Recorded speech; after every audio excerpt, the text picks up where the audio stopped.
Imaginem el camí que ha de recórrer un ciutadà que té un conflicte i decideix buscar la tutela dels tribunals.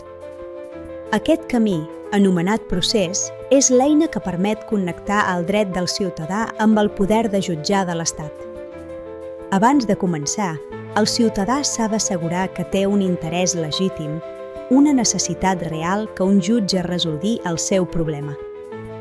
També pot valorar mètodes alternatius com la mediació o l'arbitratge per intentar arribar a un acord sense anar a judici.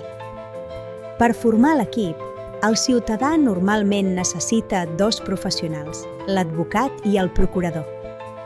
L'advocat s'encarrega de la defensa tècnica, de dirigir l'estratègia legal i redactar els escrits. El procurador és el representant davant del tribunal, s'encarrega de les notificacions i de presentar els documents. Si es reclama una quantitat petita, fins a 2.000 euros, la llei permet anar-hi sense advocat ni procurador. Si no es tenen recursos, l'Estat garanteix l'assistència jurídica gratuïta mitjançant el conegut com a torn d'ofici. No qualsevol jutge pot resoldre el cas. Cal determinar si el tema és civil, penal, laboral o administratiu. També cal fixar la competència territorial. Normalment serà el jutjat del lloc on visqui el demandat.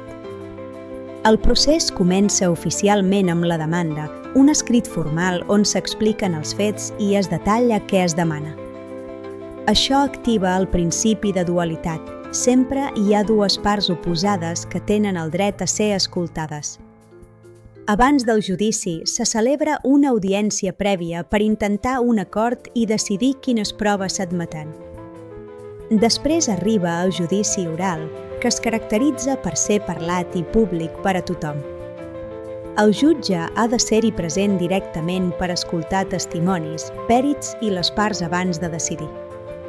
Un cop vistes les proves, el jutge dicta la sentència, que ha d'explicar clarament els motius de la decisió. La sentència ha d'estar redactada en un llenguatge que sigui comprensible per a qualsevol ciutadà. Si la sentència es considera injusta, es pot impugnar demanant a un tribunal superior que la revisi. Quan ja no es poden presentar més recursos, la sentència esdevé ferma, el que anomenem cosa jutjada. Si el condemnat no compleix voluntàriament, caldrà iniciar una fase d'execució perquè el jutge l'obligui. Aquest és el viatge de la justícia, una eina per protegir els teus drets amb totes les garanties legals.